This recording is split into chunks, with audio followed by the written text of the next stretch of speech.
him and his staff doctored a text message between Representative Jim Jordan and former White House Chief of Staff Mark Meadows to deliberately manipulate information presented to the American people. For all the talk about not accepting at the election results in 2020, perhaps Democrats and the media, which are mostly one and the same, might want to look at their actions in 2016. To make matters worse, this represents... I couldn't believe what I was hearing in that committee room. Adam Schiff was back at it again, playing his same tired game. But this time, Marjorie Taylor Greene and Harriet Hageman weren't having it. I watched MTG lean forward, cut straight through a smug routine, and Harriet followed up with a takedown so sharp Schiff was left stuttering. It was like watching two bulldozers crush a paper wall. Schiff didn't stand a chance against this tag team reality check. There's a lot of things that happen here in Congress, and many of them waste the American people's hard-earned tax dollars. But one of the most outrageous waste of hard-earned tax dollars has been the Russian collusion hoax led by Adam Schiff. Adam Schiff lied to the American people by leading the fake Russian witch hunt against President Trump. He weaponized the House Intelligence Committee to abuse all principles of due process and perpetuate the lies of Russia collusion. And he did that on the media over and over again. His committee conducted approximately 53 interviews during its 2017-2018 Russia probe. These transcripts from the Director of National Intelligence, former Obama Attorney General, former Deputy Attorney General, and the FBI Director, among others, proved that there was zero direct evidence of criminal conspiracy. He not only refused to release these interview transcripts, but he also continued to peddle lies to the American people that Russia interfered in the election. He falsely claimed that Russians offered help. The campaign accepted help. The Russians gave help. And the president made full use of that help when referring to allegations between President Trump and Russia during the 2016 election. In November 2020, he specifically asked Twitter to take action against spreaders of misinformation by removing content that questioned his baseless claims of Russian collusion. The biggest spreader of misinformation was Adam Schiff. As we know, the Mueller report determined there was no criminal collusion between the Trump campaign and Russia. Thanks to the Durham report, we know now the entire Russian hoax was bought and paid for by Hillary Clinton and the DNC. During the probe, Schiff also abused his position on the Intel Committee and violated civil liberties by subpoenaing phone records from AT&T and a former Republican colleague on entirely baseless claims.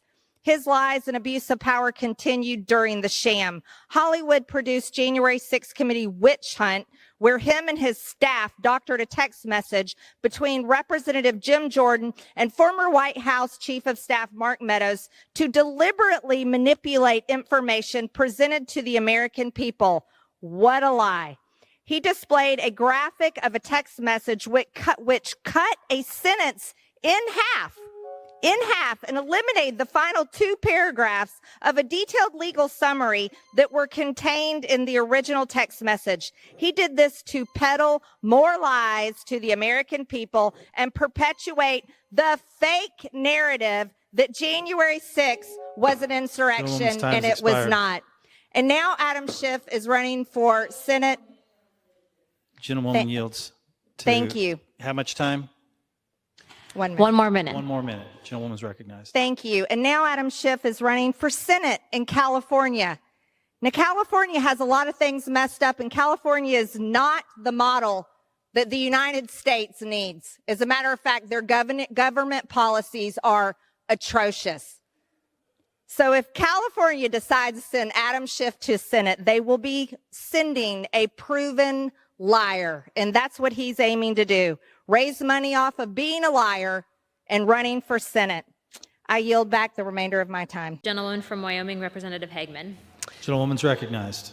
Mr. Speaker, I take my duties as Wyoming's lone congressional representative very seriously, and my obligation to be honest and trustworthy is the foundation of my ability to carry them out.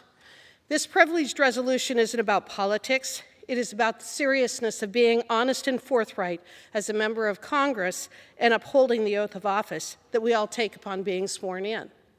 It is true that the gentleman from California wouldn't be the first member of Congress to exaggerate or stretch the truth, but willfully lying about serious issues our country has faced is something entirely different, and claiming that a sitting president has committed what amounts to treason is beyond simple hyperbole. This member's lies led to the wasting of millions of taxpayer dollars for unnecessary investigations and the deflection of our attention from the most pressing issues at hand to focus on a made-up crisis. This member's actions were designed to delegitimize the 2016 election and to hamstring the Trump administration. For all the talk about not accepting the election results in 2020, perhaps Democrats and the media, which are mostly one and the same, might want to look at their actions in 2016. To make matters worse, this representative perpetuated these lies while he was chair of the House Intel Committee and consistently implied, if not outright stated, that he had inside information. In that capacity, he lied about how the FBI and DOJ obtained and renewed a FISA warrant. The FBI and DOJ officials did not omit material information from the FISA warrant. How the DOJ used the Steele dossier, what was collected via the FISA warrant, the FBI's vetting process for the Steele dossier, that he had an alleged smoking gun showing that President Trump colluded with Russia. And if each of these claims has proven to be false. But the lies have continued. In fact, they have become compulsive, and they continue right through to this very day. The lies weaken this body, and if left unchecked, threaten the rule of law, our election integrity, and the civil rights of his targets. The words and actions of this member were dangerous and untrue, knowingly untrue. There must be a serious consequence for that. Being censored is the least of what he should be subjected to, and I support this resolution. When I sat down in that hearing room, I could already feel the tension. Adam Schiff had that same self-righteous tone he always uses, the "I'm the moral authority here" attitude. He started lecturing about protecting democracy, but I couldn't help thinking, this is the guy who spent years pushing fake stories about Trump and the so-called Russia collusion hoax. That's when Marjorie Taylor Greene stepped in. She didn't waste a single second. She looked Schiff dead in the eye and said, "You're talking about democracy? You tried to overturn an election with lies." The room went dead silent.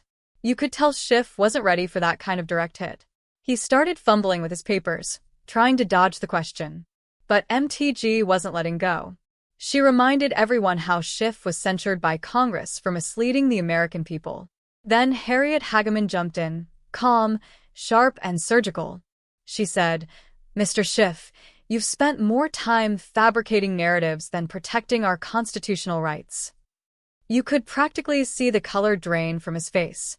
Schiff tried to defend himself by twisting the argument back to January 6th, but Harriet hit him with facts about how the FBI and intelligence agencies were weaponized against political opponents under his watch.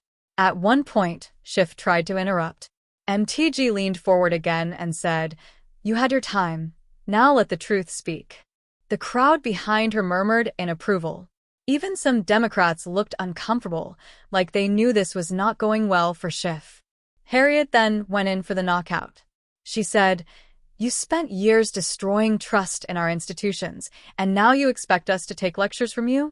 You're not a guardian of democracy. You're a threat to it." Schiff just froze. That was the moment everyone knew he was done. As the exchange wrapped up, MTG reminded everyone why people are sick of career politicians like Adam Schiff. She said, "The American people deserve honesty, not manipulation." And she was right. For years, Schiff has made headlines out of fiction, and now he's being forced to answer for it. When the gavel finally hit, the audience erupted. MTG and Harriet Hageman had done what few dared. They completely dismantled one of the Democrats' most arrogant figures, live and on record. Schiff walked out trying to keep his composure, but his face said everything. What happened in that room wasn't just a debate, it was accountability in real time. For once, the lies didn't win. Truth did.